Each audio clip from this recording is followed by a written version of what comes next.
Okay. Yajnartat karmano anyatra.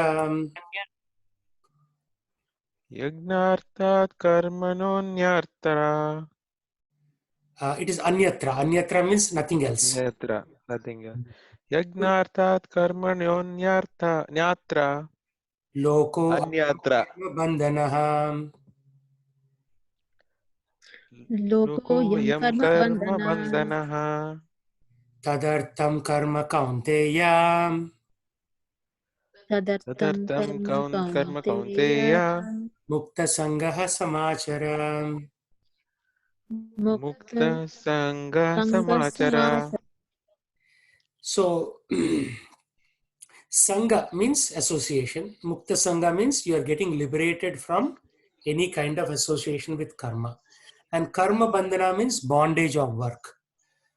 So yesterday I was giving a class on the 15th chapter of Bhagavad Gita. So here we are in chapter 3, right? My Friday batch, we are in chapter 10, towards the end of chapter 10 and about to start 11. And this batch, we are in chapter 3. So what I'm noticing is in chapter 3, Krishna talks about karma bandhana, means relief from bondage of work.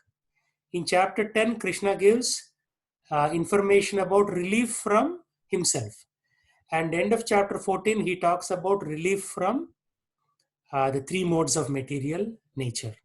And chapter 15, he says, with the sword of renunciation, you can actually cut off the relationship with the world.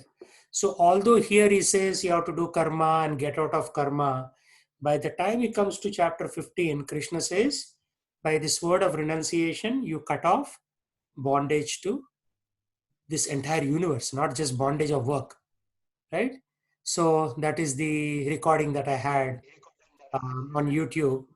It is called Renunciation. The title of that lecture is Renunciation. 15 chapter 1, 2, and 3. If you just hear these three, shlokas and work on that platform, that's it. You are basically pretty much liberated from the material conception of life, which also means that we have to get out from the day-to-day material activities. So I was hearing Eric Schmidt, who is the founder of Google, just before this. So he had a lecture, of course, in his usual tone. He was criticizing President Trump and all that. But one point he made was very interesting. He was saying that the pace of development of artificial intelligence is so fast. I mean, partly caused by his company, partly caused by Microsoft, Facebook, and partly caused by other smaller companies. So the pace of change of artificial intelligence is so fast. Very soon we will have a brain and computer interface. He was talking about that. So assisting your brain with other activities of the computer. And then my daughter did her college project. So Rajalakshmi knows this because she read this on Friday in our Friday batch. So this is the open letter to top 5 business companies. So dear big 5 tech company CEOs, attention, Tim Cook. So maybe you can read this, Seshdev. Sure, Prabhuji. Dear Big Five tech company CEOs, attention, Tim Cook, Apple, Satya Nadella, Microsoft, Sundar Pichai, Google, Jeff Bezos, Amazon, Facebook, Mark Zuckerberg. We understand you need to make your stockholders rich. However, what you're doing to humanity needs some perspective. We moved from the paper to computer to PC to handhelds to smartphones to embedded devices like Fitbit and Apple Watch, bringing technology closer and closer to the human body to the point that instead of helping human beings, the technology may actually cause harm to humans. While we are unable to stop virulent diseases such as SARS, MERS, and COVID 19, we are making the human body slave to the modern technology. Yes, be profitable, but not at the expense of destroying human civilization. History that your companies benefited from. About 40 years ago, the US government's investment into DARPA and DOD has triggered an innovation in this country not seen in any other country on the planet.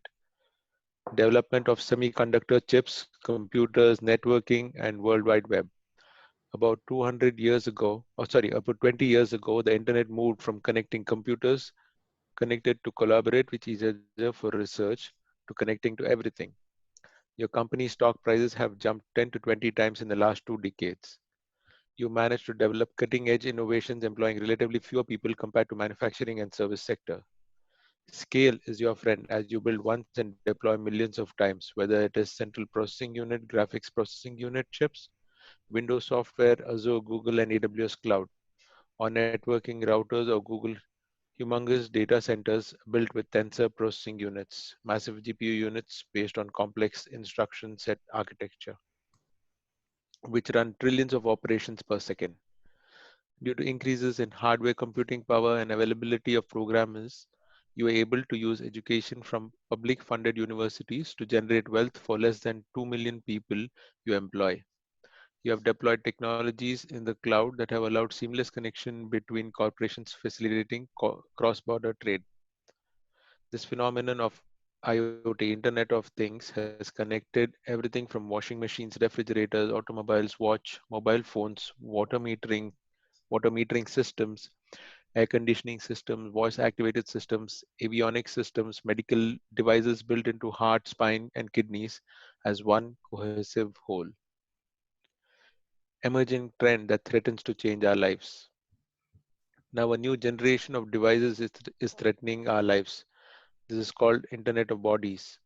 Research suggests that the artificial intelligence is growing at a CAGR of 39% and poised to hit around 100 billion by year 2025. This includes technologies like deep learning, a form of machine learning used for image recognition, natural language processing, computer vision, and related technologies. Contact centers, contact centers employees are being laid off in favor of your AI chatbots like Jamie, which can do text-to-speech translation, real-time inventory tools for retail, cloud-based vision to identify real-time images with stored images with 95 plus percent accuracy, open source integration for developers to collaborate on a cloud behemoth, and a general digital first global approach. This Internet of Bodies has a lot of ethical, social, emotional, psychological, and spiritual ramifications. In this success, you need to understand and contribute to the society that has made you wealthy. There needs to be there needs to be a giving back or at least adopting the motto of do no harm to society. Some recent statistics. Forbes, the business magazine gives these statistics. In 69% of the use cases in the study, AI and deep neural networks improved performance beyond what existing analytical techniques were able to deliver. Grandview Research provides these numbers. The global artificial intelligence market size was valued at $24.9 billion in 2018 and is anticipated to expand at a CAGR of 30.2% from 2019 to 2025. North America is expected to hold the largest share and dominate the artificial intelligence market between 2018 and 2025. Rapid developments in infrastructure and the high adoption of digital technologies are the two major drivers of the AI market in the region.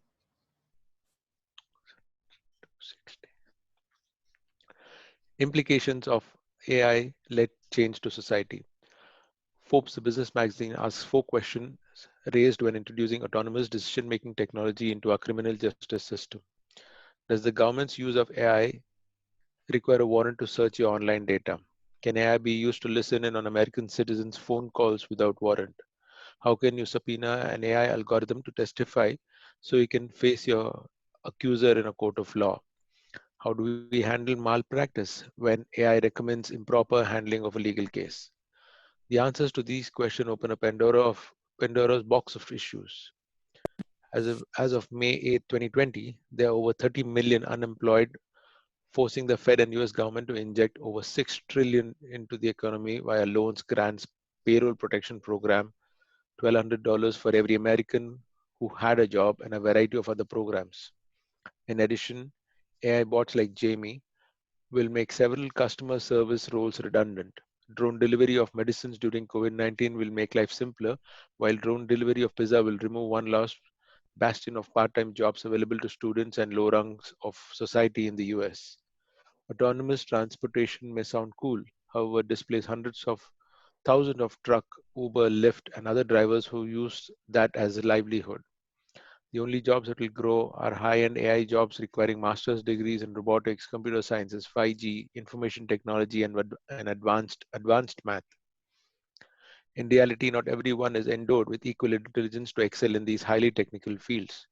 Consequently, there will be a large increase in unemployment.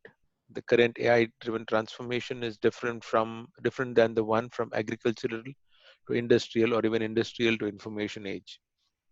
This transformation is likely to make a few companies ultra rich versus a large mass of individuals working $15 per hour jobs or remain unemployed, forcing America to be a welfare state. And what will these unemployed people do? As the saying goes, an empty mind is a devil's workshop. So these people may take to crime, drugs, robberies, and even assaulting other productive citizens. This societal Armageddon can be prevented if we pursue ethical technology. Implications of Internet of Bodies. According to the CPO magazine, famed statements, Henry Kissinger has written an op-ed piece warning how AI-powered machines could eventually obliterate all ethical and philosophical norms.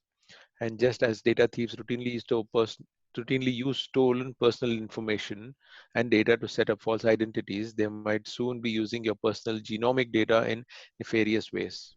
The problem, of course, is that the pace of technical change is much more rapid than the pace of regulatory change.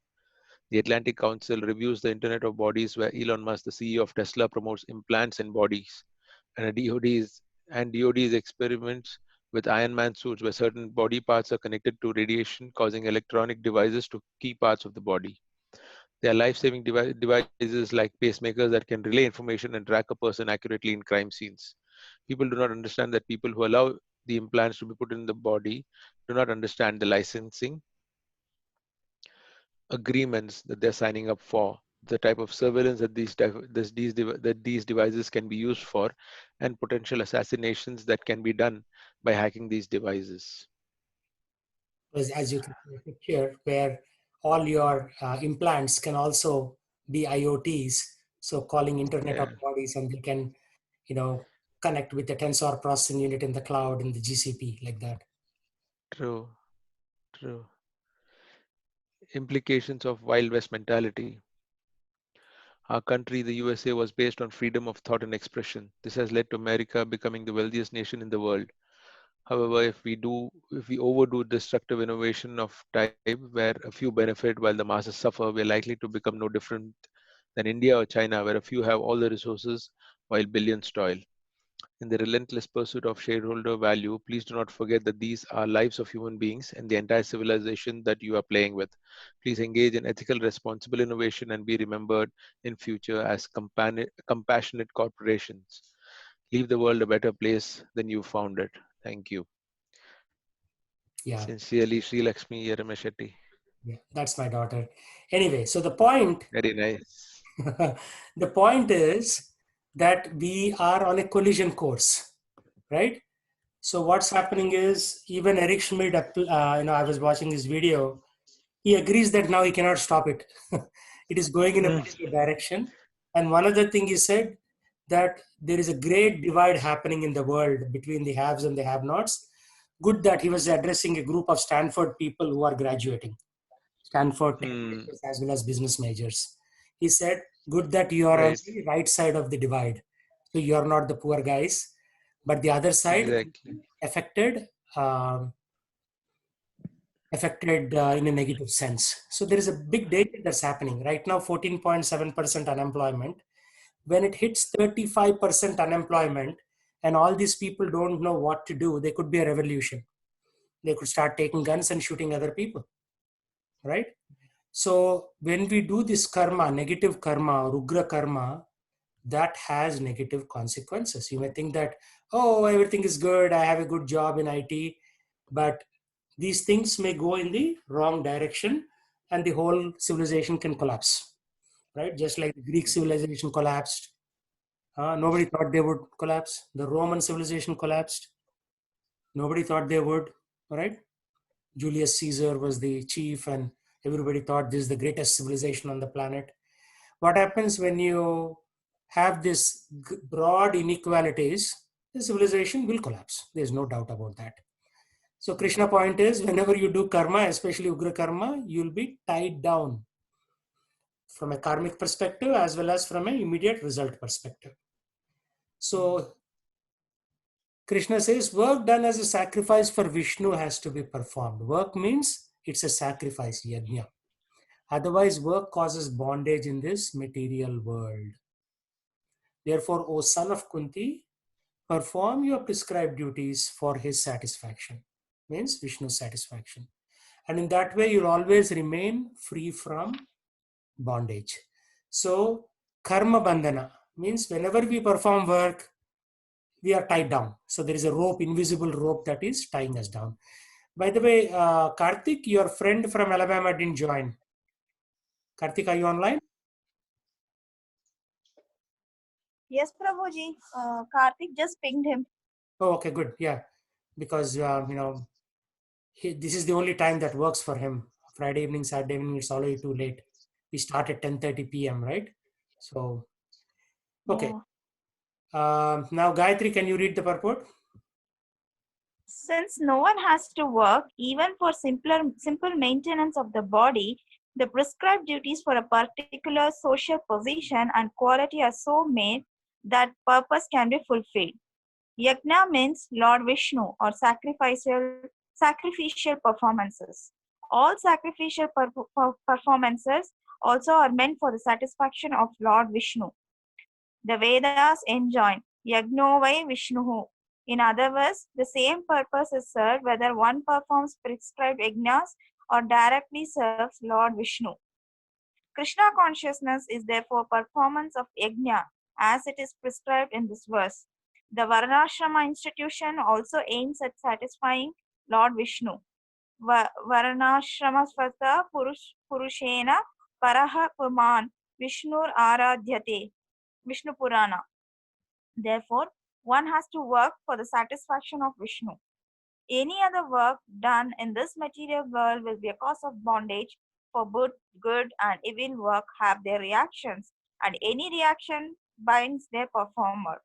Therefore, one has to work in Krishna consciousness to satisfy Krishna or Vishnu, and while performing such activities, one is in a liberated stage.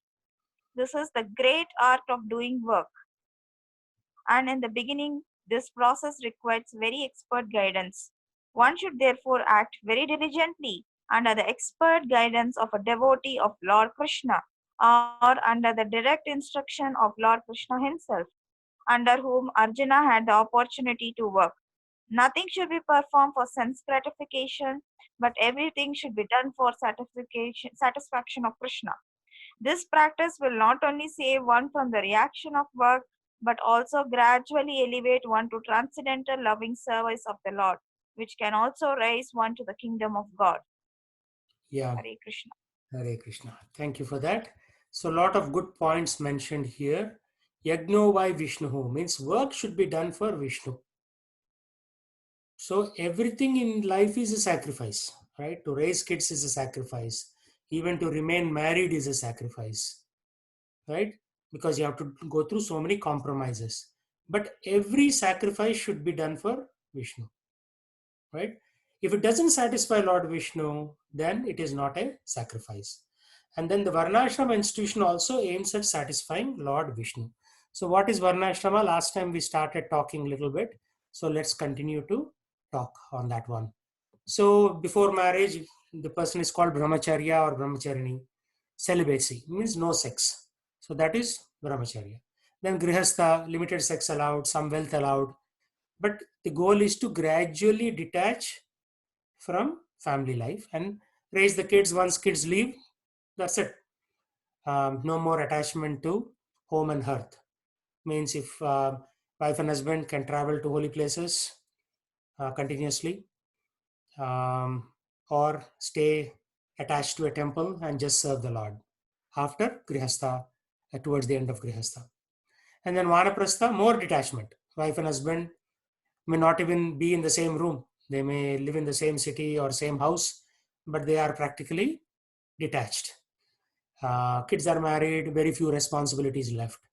Then finally, sannyasa, full detachment, means just give up everything. So in general, life must be guided. If life is not guided, then it leads to other problems. So yesterday, Rajalakshmi asked, when is the spiritual master relevant? So I noted these things down. Spiritual master trains a young boy and girl during brahmacharya or brahmacharini. And then during grihastha, spiritual master trains not to have attachment to wealth. So he encourages grihasthas to give more donations to temple and build temples, because temples will allow propagation of this knowledge. If you build more libraries or hospitals, this knowledge will not be propagated. Something else will be propagated, like artificial intelligence or something like that. If you support a university, they will teach more demoniac ways of eliminating employment, like that. So, and then in Vanaprastha, spiritual master trains on more detachment from family, from house, from relatives. Ultimately, you come alone, you'll go alone. Therefore, all the relatives who come are just like waves of ocean meeting each other. Like if you look at the ocean in the East Coast Atlantic and in the West Coast Pacific, you see waves are coming, meeting each other, and then they again go apart. So same way, we come together, we meet with our family members for a little while, and then again we separate, right? And a lot of poets have written a lot of beautiful poetry on that, how we come together and how we separate. Pani ka bulbula, they say. So like human life is like a bubble on water. So a bubble on water can pop anytime. So in general, life must be guided. So that is the general sense.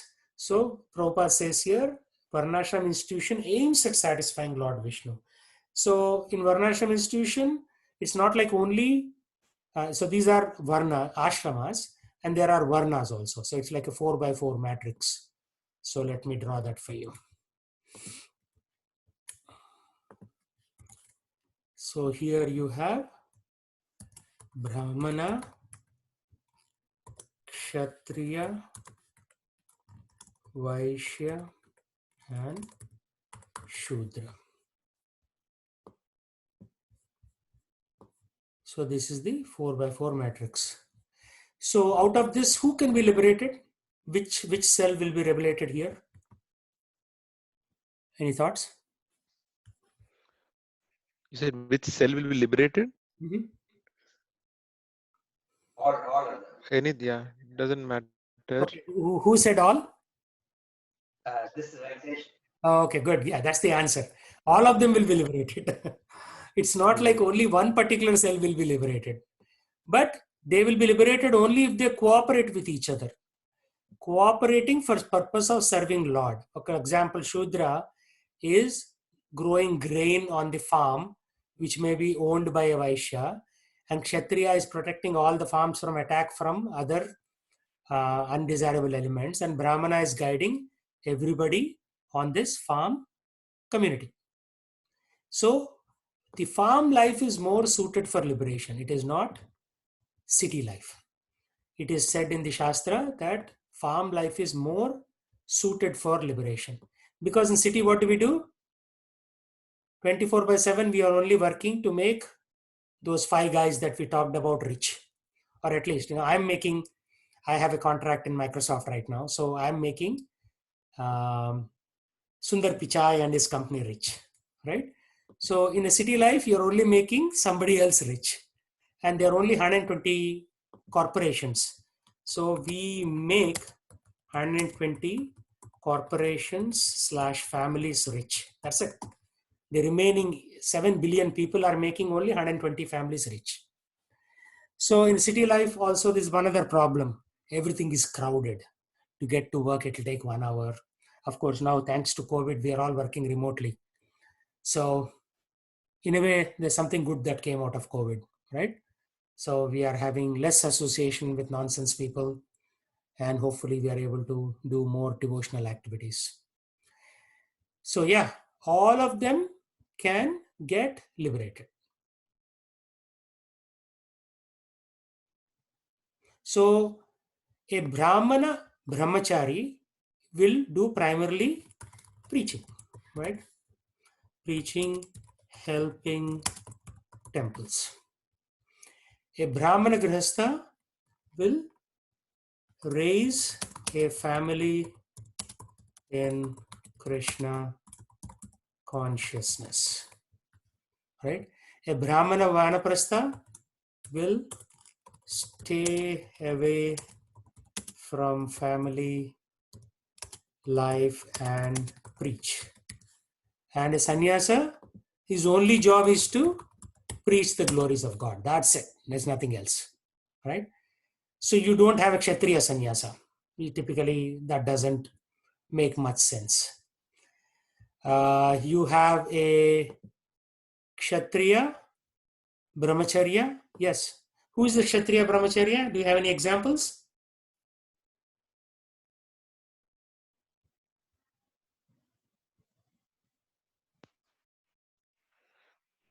Say something. We have so many people in Mahabharata.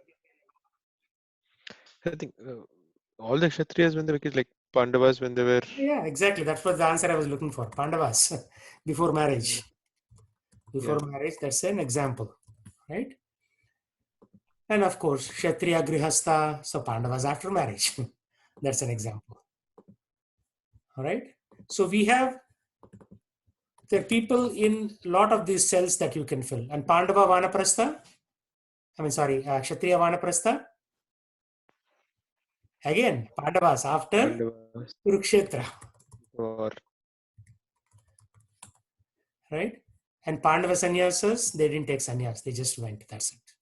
But it is possible. Maybe Kshatriya sannyasa, you can think of one gentleman. What's his name? Vidura. No, Vidura didn't take sannyas. I'm talking about somebody who was subdued by Lord Ram. What's his name? Parashurama. Parashurama. Yeah, exactly. Parashurama. So what does Lord Ram come and say? Your job is done. Now it is my territory. I mean, the same people, right? The Lord's avatar comes as Parashuram and the Lord avatar comes as Ram. But he says, your job is done now. It is now a different yuga. So from Satya to Treta, right? So in Treta, it is Lord Ram's territory. So he takes over. Okay, so your Brahmachari Vaishyas, who are they? There are many in Mahabharata. We don't know their names. And what do? They engage in Krishi, Goraksha, Vanij. right? Vaishya Karma, Swavajam. Krishi, Goraksha, Vanijam, Vaishya Karma, Samavajam. That's what Krishna says. Same story here. Same story here. And there are Vaishya sannyasis also, but we'll have to look carefully in the Mahabharata. There are a few names, but I don't know them. TBD. And then you have Brahmachari Sudras. Who are they? There are many, but usually scriptures don't mention them. So what is the definition of a Sudra? Serve the three Varnas in worship of the Lord. I'm making it very simple. Srimad Bhagavatam, a Shudra definition is 1.5 page long. Vaishya definition is 2 pages long. Brahmana definition is 3 pages long. I'm just simplifying for you. So Srimad Bhagavatam, everybody has to. So who doesn't have Srimad Bhagavatam on book set in this call? I don't have it, Prabhuji. Okay. This is Raji Lakshmi, right? Yeah. So you keep a check of $250 ready. We'll do a special order of Srimad Bhagavatam from Bhaktivedanta Book Trust and have it shipped to you. So everybody should have Srimad Bhagavatam. You can spend the next 40 years reading it. It's like it comes in a big box. 12 cantos, 20 books. And you cannot read it all in 1 year also. It will take the rest of your life. I have been reading for 7 years and we are right now in 8th canto. Yeah, 8th canto. So it takes the whole life basically. So Gayatri, do you have Srimad Bhagavatam at home? I think Karthik has downloaded it. I'm not sure, Prabhuji. Yeah. But download doesn't work, right? You should have the book. You should put it in your puja room and read it. That's when it has more effect, right? Otherwise, it will be downloaded. It will be sitting on some hard disk somewhere. So if this is Yeah, book form, we tend to read it better. Think sure, about it. Prabhuji. Yeah, think I'll about having a set. So everybody, whoever doesn't have a Srimad Bhagavatam, should procure one. And it is a very good investment. $250 will come and go, but that will stay with you for the rest of your life. So by end of the class, let me know. Whoever wants, I'll take down names and order them, special order for you. So Grihastha, what does the Grihastha Shudra do? Same thing, serve the three Varnas. What does the Vanaprastha Shudra do? Same thing. Sannyasa Shudras are rare because they do not have the capacity, rare due to lack of capacity. You know what Ambedkar did? You know who Ambedkar is?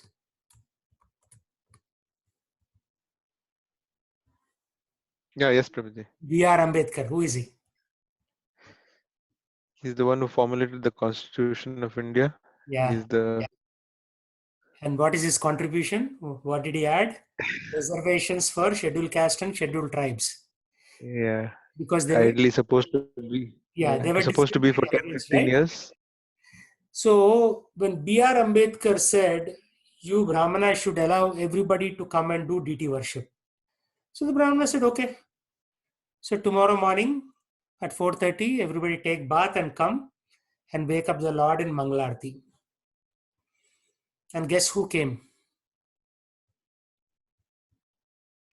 Nobody.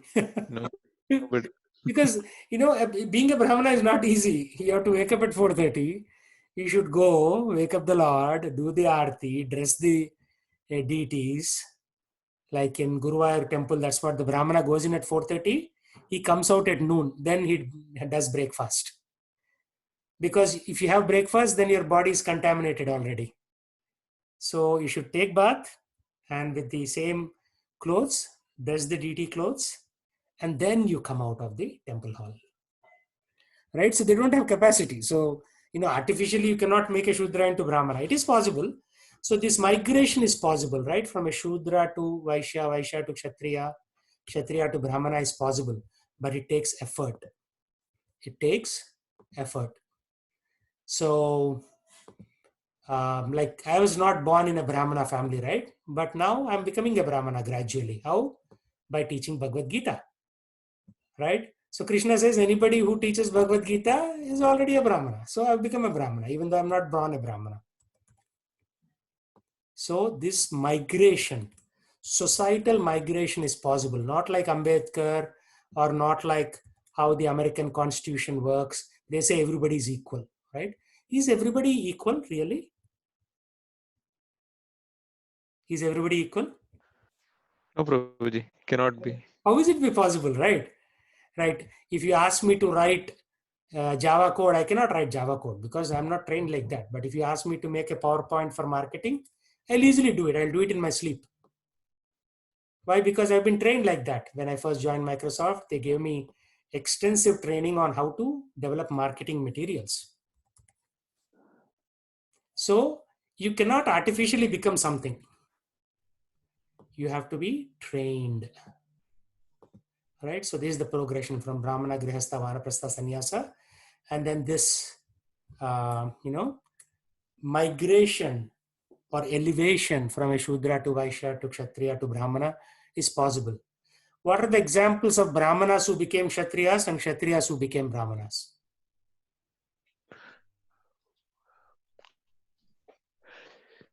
Ashwatthama became a Kshatriya, right? He became a ruler. Who? Ashwatthama. Yes. Ashwatthama. From Brahmana to Kshatriya. And this one? Vishwamitra. Vishwamitra. Excellent. Vishwamitra from Kshatriya to Brahmana. What is the story of Vishwamitra and why did he become a Brahmana? Sheshadev, can you tell us? Not clear, Prabhuji. Not clear? Okay, Gayatri. I don't know about the story of Vishwamitra, Prabhuji. You don't? How come? You should know. So Vishwamitra was a king. His brother actually. His brother is actually a Brahmana, so he also performed penance and wanted to become. Yeah, he wanted like to become. him. But there was also one Yeah. competitive situation in which he had to become. Do you know that, Rajalakshmi? From the king, he was a king actually. So from that he changed to a Brahmana. No, but what motivated him other than his brother? His brothers, No, his that's brother not also. No. Yeah. Did he have an altercation with Indra or something? Yeah, there was one of the Agastya Muni had Kamadhenu. And when he went to Agastya Muni's camp, all the kings were fed in like 10-15 minutes. He made thousands and thousands of plates of prasadam. And everybody ate. And they said, how did you do this? He said, I have Kamadhenu. He asked him, give me Kamadhenu. He says, no, I won't give it to you. Then he says, okay. I mean, there's a lot of story, right? He still said this, that, but finally he says, I will also become a Brahmana, and I'll create my own universal system. So then he does his pilot, just like we do proof of concept and pilot. He does a pilot on Trishanku. He tries to send Trishanku into heaven without pious credits, right? You need pious credits or some amount of punya karma to go to heaven. So he, using his tapo karma, he tries to send Trishanku. And Trishanku gets kicked out by the heavenly people. They say, you don't have right to come here, get out. So he starts falling down. And then with his Vishwamitra, with his power, he stops Trishanku in the middle. That's why there is one more Swarga up called Trishanku Swargam. So which is neither the real Swargam nor earth. It is in the middle point. So yeah, there is a lot of history behind that. So he, because out of mode of passion, he's like a Kshatriya, right? Kshatriyas will never take no for an answer. What do? They fight for it. Just like our friend, what's his name? Dhruv Maharaj. He's only 5-year-old boy, but he doesn't want to take no for an answer. He wants to sit on his father's lap, but his stepmom says, you are not allowed to sit on my husband's lap unless you are born from my womb. So he goes to his mother and says, how can I remediate this situation? Mother says, you have to pray to Vishnu. And then he says, where is Vishnu? In the forest. Then in the middle of the night, he starts walking in the forest. Narada Muni comes. He says, you're a small boy, go home and drink milk. What are you doing here? He says, no, I want to find Vishnu. He says, you're too small for Vishnu. Go home. Rest in your mom's lap. You're only 5 years old. He says, no, I have to find Vishnu. Okay, then he gives Namo Narayanaya mantra. That is in the Satya Yuga. That mantra won't work now. Now the mantra that will work is Hare Krishna mantra. Every yuga has its own mantra. So he does penance. First month, he sits, then he stands. Then he stands on one leg. Then he gives up eating food. Then he gives up drinking water. Then he will take, for every 12 cycles required oxygen, he'll take oxygen one time. And then finally, he will even stop taking oxygen. Ghor tapasya. And because he was doing such ghor tapasya, the universe starts to tremble. And then the Lord comes. Actually, Brahma, the sequence, right? It's always like Indra says, oh my God, universe is breaking up. He goes and prays to Brahma, who is the Pitamaha. And Brahma says, okay, I am helpless. I'll go to my boss. Then he go to Ksheerasagara and then he recites beautiful prayers. Govindamadi Purusham Tamaham Bhajami. He recites the Govinda prayers. And then the Kshirodakshai Vishnu, who is in the Ksheerasagara, comes out. I mean, he doesn't come out actually. In the heart of Brahma, he gives knowledge. He says, okay, dear, I'm going to come and remediate the situation in due course of time. So due course could be 1 second or 1 year, doesn't matter. The Lord decides according to his timeline. So he comes and then he touches Dhruva on the head with his conch shell, Shankha. And then beautiful Dhruva, who is just a 5-year-old boy, he gets all the knowledge by touch of the Shankha, and then he recites beautiful prayers. They're all in Srimad Bhagavatam. So Srimad Bhagavatam is very important because it teaches how to pray to the Lord. There are Kunti's prayers, there are Dhruva's prayers, Prahlad prayers, Bhishma's prayers. So it's full of prayers. So because tomorrow if God comes in front of you, right, you don't know what to say. There is a certain training that is required. You have to recite beautiful prayers. Like Govindam Adi Purusham, like, one of them, Ishvara Parama Krishna Sachidananda Vigraha Anadir Adir Govinda Sarva Karana Karanam. So he's the cause of all causes. But you have to glorify. If you just meet a big man and you just say, okay, you go to meet President Trump and say, hey, Trump, give me this. Trump will say, get out. What are you doing in my office? But if you praise him, then he's likely to listen to your request. So same is true with the Supreme Lord. You have to approach him in a proper way. Everything, right? Even if somebody comes to you, your subordinate at office comes and says, hey boss, give me promotion. He says, get out. But if he says, hey boss, you are so great. You have been working so hard. You are putting so much effort. Last year I did project 1, 2, 3, 4, 5 for you. It was one project was about to fail, but I made it a success. Then you are more likely to listen to that fellow. Yes. So same thing with the Supreme Lord. You have to go with prayers, not with demands. Normally what we do, we go to the temple and download from Azure or AWS full list of demands. I want this, this, this, this, this. And there are so many demands that they won't even fit on Excel. Excel, you can have millions of rows, but our demands are more than millions of rows. So that is the situation. We have to first glorify the Lord, and then everything will be okay. So coming back to our thing, Varnashrama. So this Varnashrama, this migration is possible. Inter-Varna migration is possible.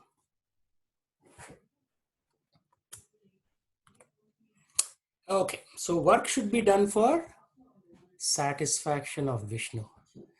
What is the purpose of Varnashrama? What is the purpose of Varnashrama? Satisfying Vishnu. That's it. One answer. What is the purpose of life? Satisfying Vishnu. Yeah. But what are we doing? Satisfying wife, child, ourselves. Ourselves. First of all, we are satisfying the 120 corporations. Bezos, those guys. And then we are satisfying with the money that we receive, we are satisfying our family members. But work should be for satisfaction of Vishnu. Of course, you may say, what can I do now? Okay. But you have a little bit of runway. You know what a runway is? Yeah. Some lead time. Yeah. We have a runway. If you don't have a runway, plane will not take off. Runway is too small, plane may crash into the edge. Runway is too long, it's useless. So we have to use the runway of 25 to 50 years age. We only have a small window actually. Your window is very small. If you miss this window, chapter close, because most people these days are not living beyond 60 years, especially with Indian bodily makeup. Right, my father-in-law passed away at 62. My father passed away at 72. Very rare that you see beyond 72 people living, right? So our runway is now very less. So 25 to 50, you finish all your responsibility, and 50 to 70, full devotion, not half devotion. It has to be full devotion. Because otherwise what will happen if you don't do full devotion? Come back in this cycle. Come back, yeah. So I was showing to my students yesterday in YouTube, like Bhakti Vikas Maharaj, who went to this farm community in Nandagram. He only did a 2 minute 20-second lecture, very small lecture. So you will see that Bhakti Vikas Swami Nandagrama in Hindi. Arrival.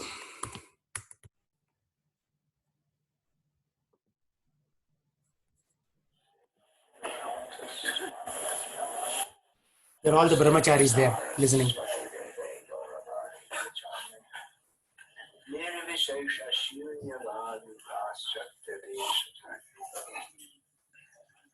अनुरोध है 2 शब्द कहना। मेरा कर्तव्य है कि श्रील प्रभुपाद जैसे बोले वैसे मुझे कहना। तो श्रील प्रभुपाद की सामान्य वाणी ये सब कृषि समुदाय। Krishi Samudaya means farm community. ये है रहो। Raho means stay here. Stay on the farms. नहीं जाना। रहो यहाँ। Kahin nahi jana. Don't go after cities. Live here in the farms and Hare Krishna बोलो। chant Hare Krishna. सुखी रहो। Sukhi raho, be happy. Krishna भक्ति में सुखी रहो। In Krishna devotion, be happy. किसी दूसरे बड़ा प्लान बनाना का जरूरत नहीं। Don't make big plans. Chaitanya Mahaprabhu की वाणी अज कृष्ण बोलो कृष्ण गाओ कृष्ण नाम कृष्ण बिनु केहो किछु न भवे हो। Chaitanya Mahaprabhu says, just chant the name of Krishna. आदेश ये आदेश पूर्ति करने के लिए ये सब कृषि समुदाय स्थापित है। So we establish farm communities to chant Hare Krishna. एक शब्द है रहो। Raho, stay here. अगर 2 शब्द है रहो किस लिए रहना। हरे कृष्ण बोलो सुखी रहो। 2 words, chant Hare Krishna and stay here. Hare Ram, Ram Ram, Hare Hare. That's the shortest lecture I've seen of Bhakti Vikas Swami. Because normally his lectures are at least 1.5 hours long.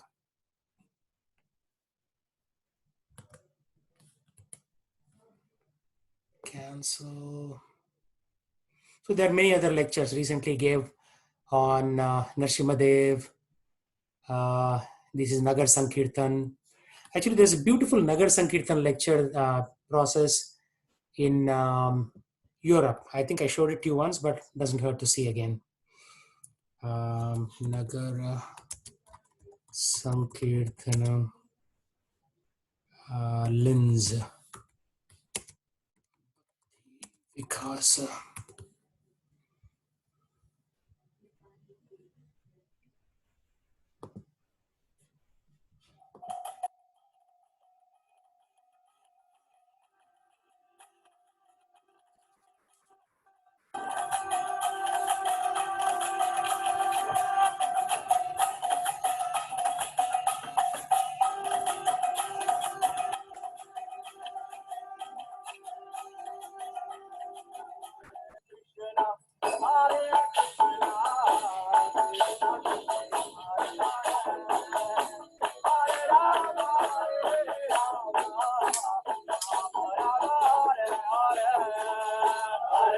Krishna Hare Krishna, Krishna Krishna Hare Hare, Hare Rama Hare Rama, Rama Rama Hare Hare.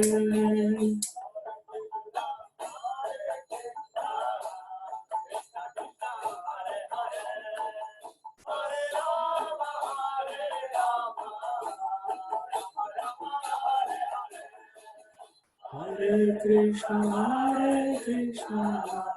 Krishna Krishna Hare Hare, Hare Rama Hare Rama, Rama Rama Hare Hare.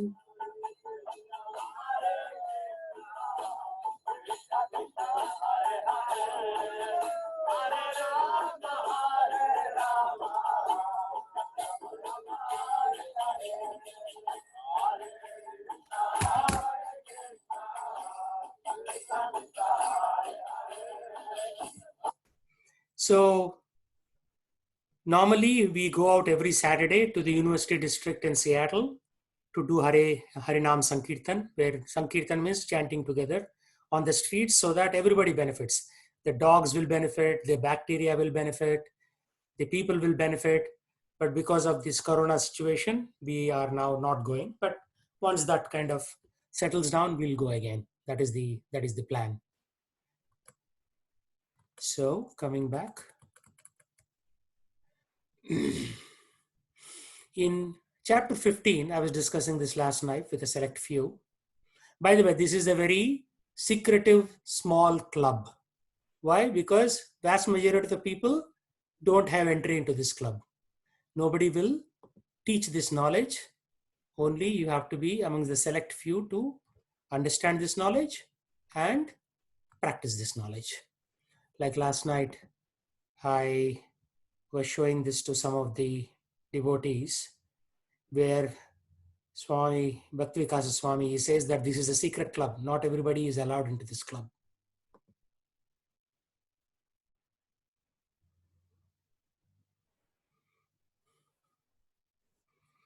Internet is slow due to obviously everybody's working from home, right? So It's once one person has attained siddhi in Shakti worship, then others, they take a cue and they also go there. So there becomes an idea if you do your austerities and you do all the ghastly things you're supposed to do in their mode of worship, then you must get the result. The deity is obliged to give that result. And in general, people are confident that the deity of the holy place will reciprocate. People take bath in the Ganga and they're confident that now my sins are washed away. Our accountant went to take bath at Ganga Sagar on the day of Ganga Sagar Mela. I'm confident, now I'm liberated. He didn't read Prabhupada's books. He was making the accounts for the sales of Prabhupada's books, but he never read them. So he didn't understand that. But they have confidence and the deity reciprocates, and then the materialistic people, when they get their boon, their faith in that deity increases. And this is the process that Krishna describes in Bhagavad Gita. Yo yo yang yang tanung bhakta shraddhaya chitam ichati tasya chalang shraddham tameva vedadamyam. That in whichever form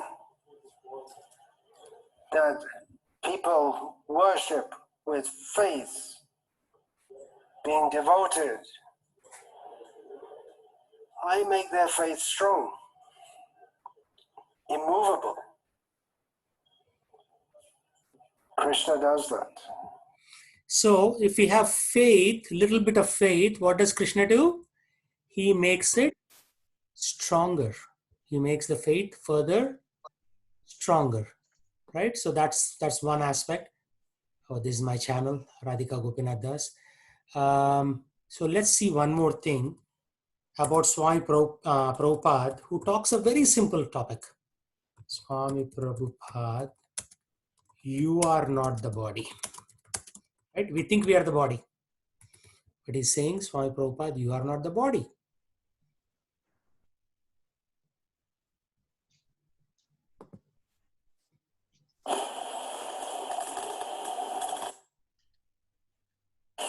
Sometimes we may not remember.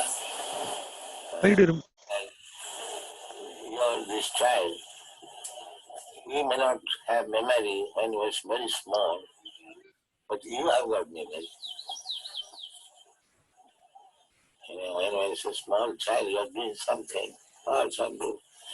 He was playing with some cats and dogs, but he does not remember that. because it's so small, it's not sibling properly, but it will. Simply because he has forgotten. Does that mean the experiences were not present? So this argument is not very strong because I cannot remember. We do not remember so many things.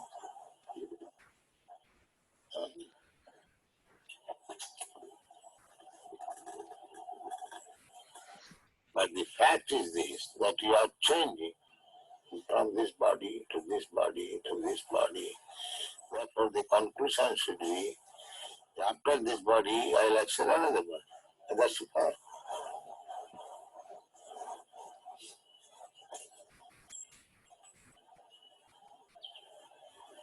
As you have accepted in this life from one body to another body, there is a process how to accept. Similarly, under the same process, you accept another body, but this body is no longer useful. It's like at night, you give up this body, you take your subtle body and you go somewhere. You're sleeping in your room, but you are working in a different place. ये सबसे best investment है ये और तेरा best gift इस साल अच्छे से काम हो रहा है. This body is still useful. Extension approval. So basically, people leave the body during night for a little while and then they come back because the body is still suitable for inhabitation. So even in this lifetime, we have left the body many times, temporarily for a few minutes, few seconds, and came back to the same body. But at the time of death, we just go on to the next body. So that's a very important thing to understand. So Chandar, have you ever considered, have you ever considered that the soul can go to a different body?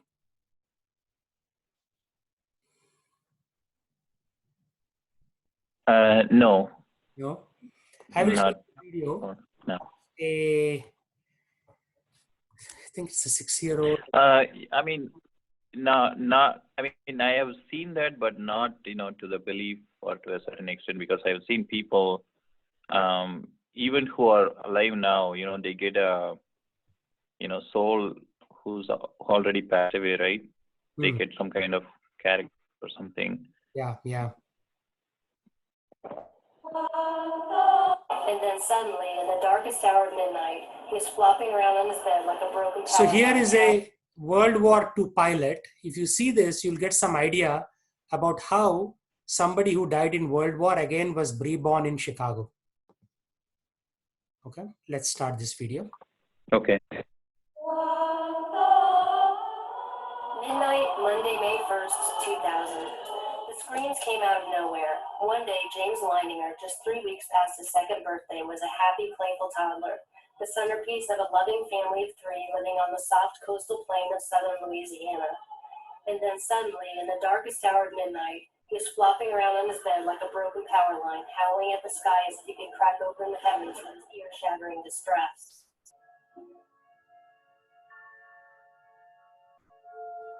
These are samples of the recurring drawings that James did every day for 1.5 years or 2 years. It was just like the nightmares. It just goes on and on. I was always looking for a logical explanation for James's nightmares and his knowledge of aviation. And many people have asked us, do we have an aviation or military background? And we don't. And that's what made James's recollections so much more uncanny, that he had this basic knowledge of military and aviation where there was no way he could be getting this information. James in his nightmares described crashing into water, and in the research that we did for the story, these are the aircraft action reports from BC-81, about 400 pages of action report. After my husband and I did extensive research based on what James had told us, we were able to determine that James was remembering the life of a fighter pilot who'd been killed during World War II at the Battle for Iwo Jima. His name was James M. Houston Jr. And when his family sent us the initial package of photographs, we were amazed by the striking resemblance between James M. Houston Jr., the fighter pilot who was shot down in World War II, and our own son, James. I was not just skeptical, I was adamant that this was not happening in my house. And my belief system rebelled against the concept and the idea of reincarnation and past lives. It was important for me to write this book with my husband. Number one, to tell James's story. I actually think that what James experienced is not an uncommon phenomenon. I think probably a lot of children remember past lives when they're in the 2 to 5 year old age bracket. What we did was we listened and we followed the things that our son gave us. It became an adventure. It became an adventure of discovery that went thousands of miles, talking to hundreds of people and establishing facts beyond any reasonable doubt of proof that this is not a coincidence. This is indeed the past life experience of a child, remembering the spirit and having the spirit of another person join this reality.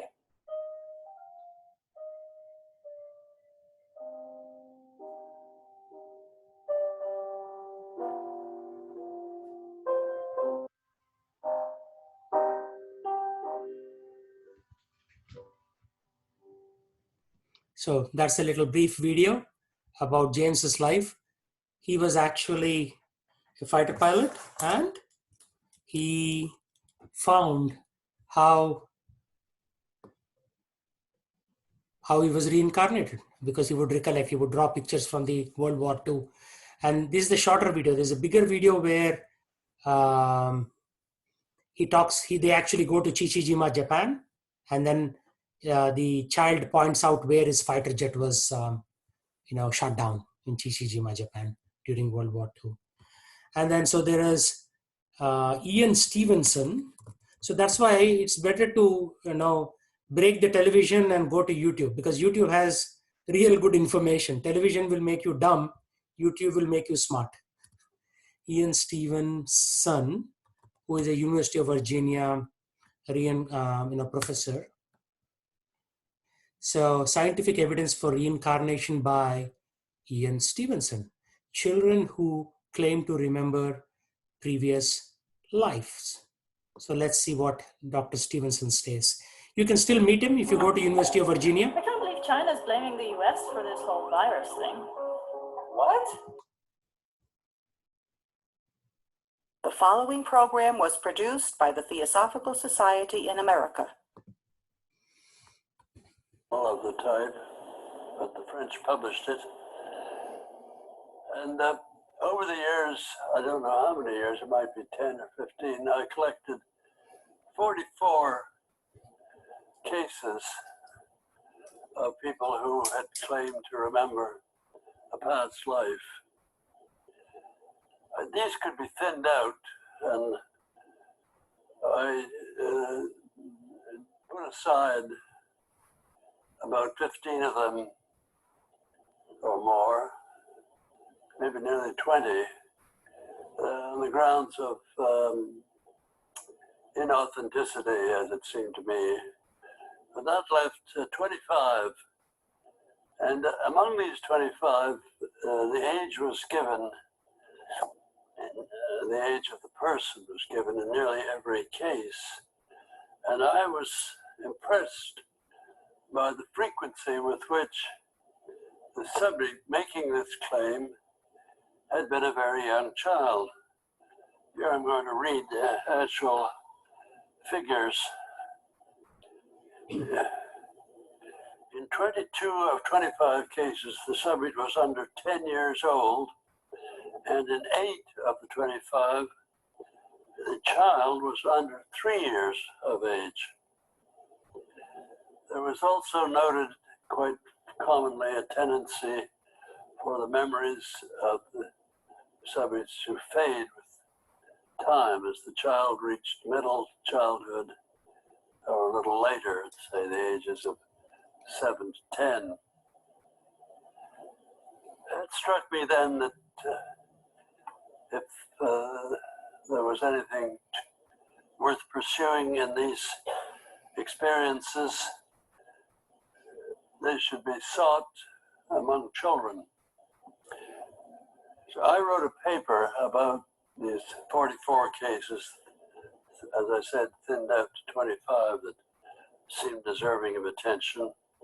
And Dr. Alger mentioned that paper because I rashly entered it for this competition in honor of William James, and it was awarded the prize. And this is the first page of that paper. This was published in the Journal of the American Society for Psychical Research in April and July of 1960. So that takes us back a good time. So you see that paper, it says the idea of reincarnation appears early in the history of philosophy. References to it occur in the Vedas of ancient India, and it forms a central part of doctrines of Brahmanism and Buddhism to this day. In ancient Greece, a number of philosophers such as Empedocles and Pythagoras taught reincarnation. Anybody know what a Pythagoras theorem is? Is it A square plus B is it that square. hyper? Yeah, a square plus b square is equal to c square. Very simple, right? We learned it in 6th class. So Yeah. Pythagoras also taught reincarnation in Greece, right? So Dr. Ian Stevenson, who is a medical doctor, MD, University of Virginia, he's a researcher there, and children who claim to remember their past lives. That's his area of research. So there are a lot of things that are supporting the Vedic literature today. You may meet once in a while some fool who says that all this is nonsense, because that fellow is a nonsense. But otherwise, the intelligent people always accept these facts, whether from India, America, any country on the planet. So, why did I take you there? Because the soul never dies. It just goes from body to body. And we have been working for millions of lifetimes, but we didn't work for satisfaction of Vishnu. That's why we have taken birth again. So we have to get out of this material world. And although I'm putting a lot of effort in teaching these courses, there are only 5 people on the class, right? So what about the 8 billion people on the planet, right? They are not fortunate enough to get to this knowledge. What can I do, right? Only you need to have some sukruti, it is said. Unless you have sukruti, you will not even come across the Bhagavad Gita or this knowledge. Purva Janma Sukruti. So work should be done for, nothing should be performed for sense gratification. Sense gratification means Indriya Tripti. For our eyes, ears, skin, tongue.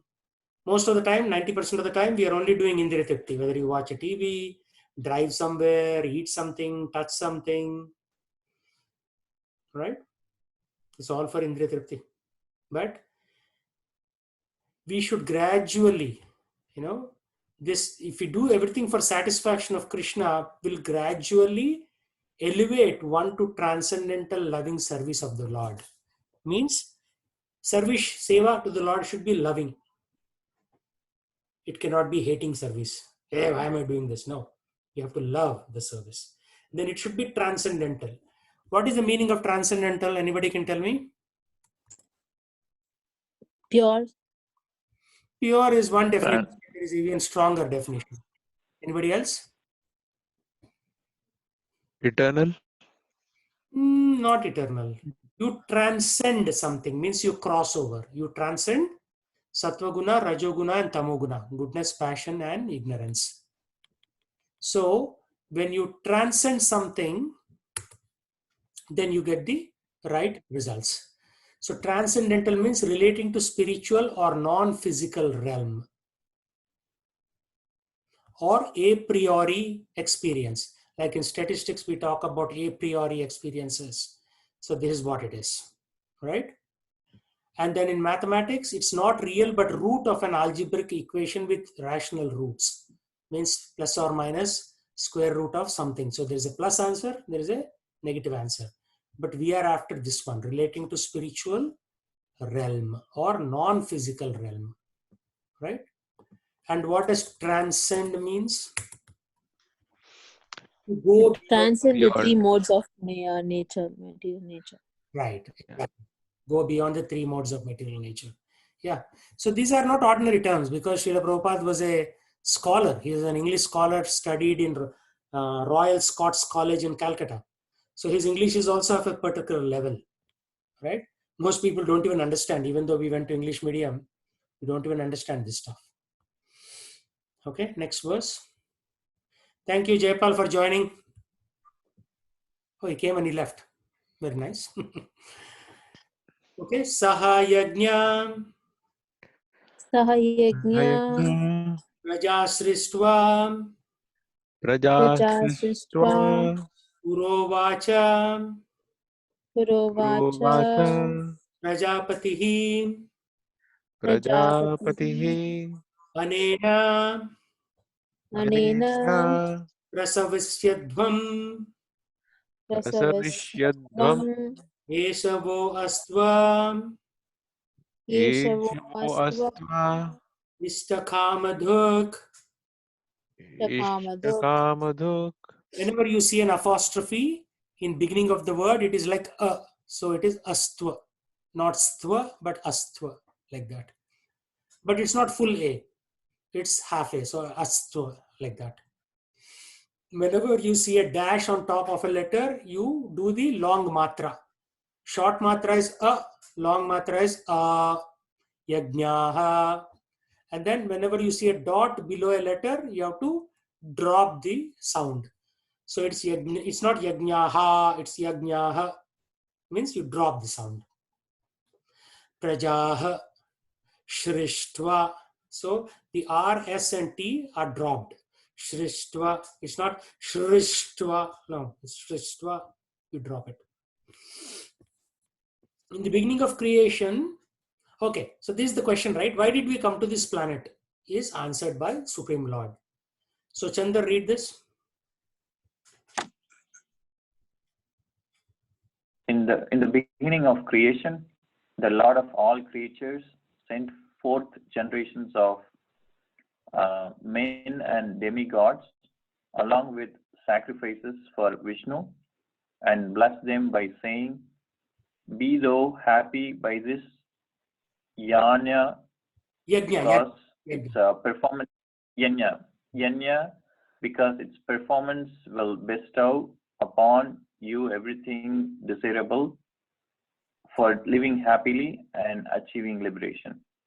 Okay, so in your words, why were we sent from the spiritual world to material world?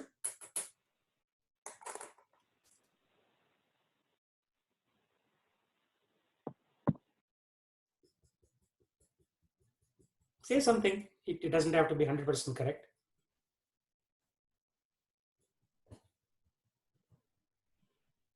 Is it to achieve liberation? Yeah. So he sent us to perform yajna. And yajna will give us liberation.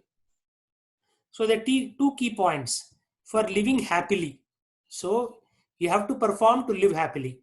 And then you achieve liberation, means mukti. So now are people living happily on the planet Earth? No.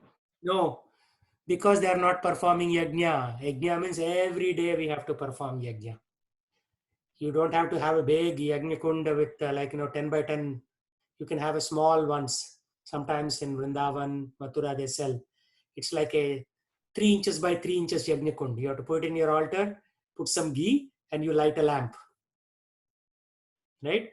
Why do you think we light a lamp every day to the Lord? That's yajna. You are performing a symbolic yajna. But when you don't perform yajna, you will be miserable. Guaranteed. In American homes, you start lighting a lamp and all of a sudden beep, beep, beep, alarm will go off.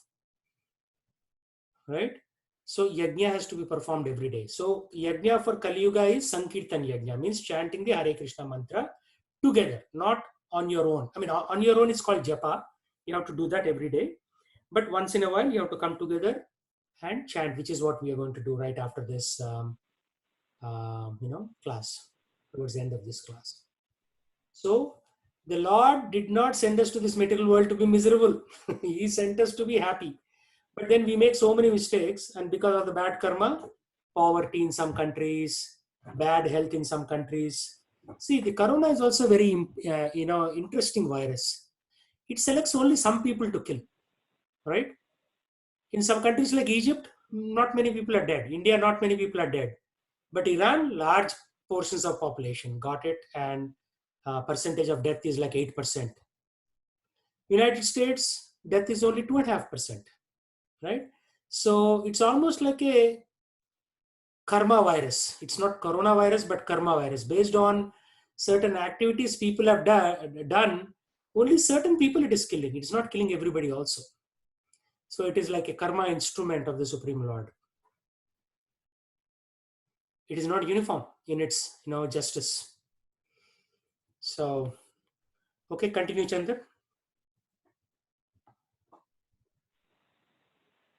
The material creation by the Lord of creatures, Vishnu, is a chance offered to the conditioned souls to come back home, back to Godhead.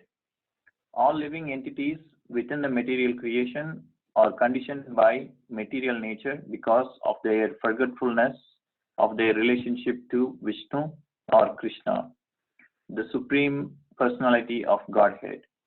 The Vedic principles are to help us understand this eternal relation, as it is stated in Bhagavad Gita, Vedais ka sarvairham eva vidya. Eva vidya. The Lord says that the purpose of the Vedas is to understand Him. In the Vedic hymns, it is said, Patim Vishvashyatmishwaram. Therefore, the Lord of the living entities is the Supreme Personality of Godhead, Vishnu. In the Srimad Bhagavad Gita, also Srila Sukadeva Goswami describes the Lord as Pati in so many ways. Okay, I will read this. Shriyapatir Yagnapati. Shall I read? Yeah, go ahead. Shriyapatir Yagnapati Prajapatir. Shriyapatir Yajnapatir Prajapatir Diyam Patir Logapatir Darapatir Patir Gatis Chandaka Vrishni Satvatam Prashidatam Me Bhagavan Satam Patihi. Very nice. Okay, continue, Chandra. The Prajapati is Lord Vishnu, and he is the Lord of all living creatures, all worlds, and all beauties, and the protector of everyone. The Lord created this material world to enable the conditioned souls to learn how to perform yajnas, sacrifices, for the satisfaction of Vishnu, so that while in the material world, they can live very comfortably without anxiety and after kingdom of God. That is the whole program for the conditioned soul. By performance of yajna, the conditioned souls gradually become Krishna consciousness and become godly in all respects. In the age of Kali, the Sankirtana yajna, the chanting of the names of God, is recommended by the Vedic scriptures, and this transcendental system was introduced by Lord Chaitanya for the deliverance of all men in this age. Sankirtana yajna and Krishna consciousness go well together. Lord Krishna in his devotional form as Lord Chaitanya is mentioned in the Srimad Bhagavad Gita as follows, with special reference to the Sankirtana yajna. Krishna Varnam Tvisha Krishnam Pangastra Parsadam Yagnai Sankirtana Pra Yajanti Sumedasaha. Right. Okay, continue. In this age of Kali, people who are endowed with sufficient intelligence will worship the Lord, who is accompanied by his associates by performance of Sankirtana yajna. Other yajnas prescribed in the Vedic literatures are not easy to perform in this age of Kali, but the Sankirtana yajna is easy and sublime for all the purposes, as recommended in the Bhagavad Gita. Yeah, very nice. So, Sumedasa. Medas means intelligence. Su means good. So, if you have Sumedasa or good intelligence, what will you do? Yagnaihi Sankirtana Prayer. You will do the yajna of Sankirtana. Kirtana means individually singing. Sankirtana means together singing, just like we saw that video in Linz, Austria. Austria is next to Germany, next to Switzerland actually. So they were doing Sankirtan there. Why? The mercy of Swami Prabhupada, who sent his disciples all around the world to preach. So now you have Sankirtan happening in 200 countries around the world. I went to Japan. I saw the Hare Krishna temple there. I went to Berlin, Germany. There is a Hare Krishna temple there. I went to Montreal. I went to the Hare Krishna temple there. Every town that I travel to 30 countries. Wherever I go and surprisingly, there is a Hare Krishna temple. Even in Turkey, Muslim country, there is a Hare Krishna temple. In Dubai, they do it underground because, obvious reasons, Muslim country. Saudi Arabia also, they are doing underground without too much publicity. So every country in the world, every city, every town and village, that's what Chaitanya Mahaprabhu said. Prithviyache atara nagara gramati sarvatra prachara hoivo mora naam. Sarvatra means everywhere, prachara means preaching, mora naam, my name. So Chaitanya Mahaprabhu said, every town and village in this world, this name is getting preached, right? For example, Venkatesh joined from Birmingham, Alabama. Chandar joined from Philadelphia, right? And last night, Sarvana joined from Dallas. So people, every town and village, this is being spread. How? Because Chaitanya Mahaprabhu, who is an incarnation of Krishna himself, forecasted this. He said, Prithviyache atara nagara gramadi. Means nagara means city, grama means village. Every town and village, sarvatra prachara hoibo moranam. Everywhere my name will be propagated. Name means the Hare Krishna mantra, Krishna's name. So this is the magic, right? Why was Zoom invented? Zoom was invented so that we can preach the Krishna conscious. A little bit of office work here and there, that is side show. Our main show is what? Main show is to chant the holy name of God. That's why Zoom was invented. That's why internet was invented. All these are instruments that are invented to propagate the holy name of Krishna. Okay, with that, now let's chant. I'll bring up the slide with the mantra. Yeah, somebody had a question?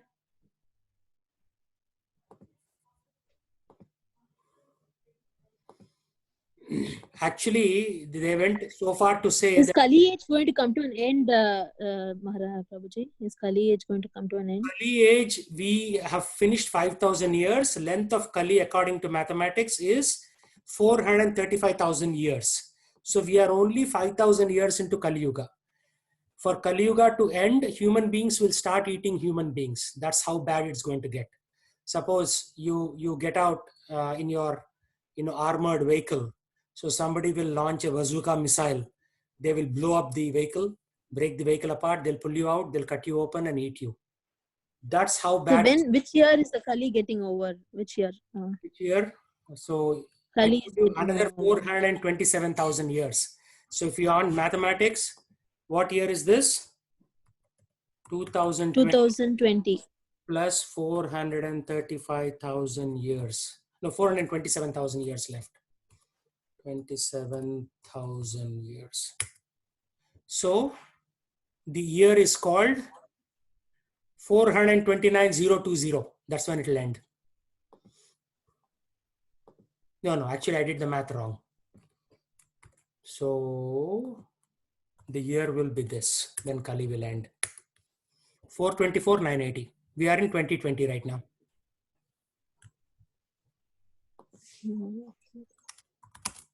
Okay. It is quite far away, but then situation will be so bad that you don't want to take birth then. You would rather not take birth then. Because, who knows? They may cut open a mother's tummy and eat the baby from inside only. That's how bad it's going to get. End of Kali Yuga.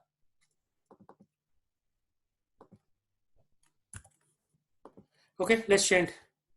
Sri Krishna Chaitanya.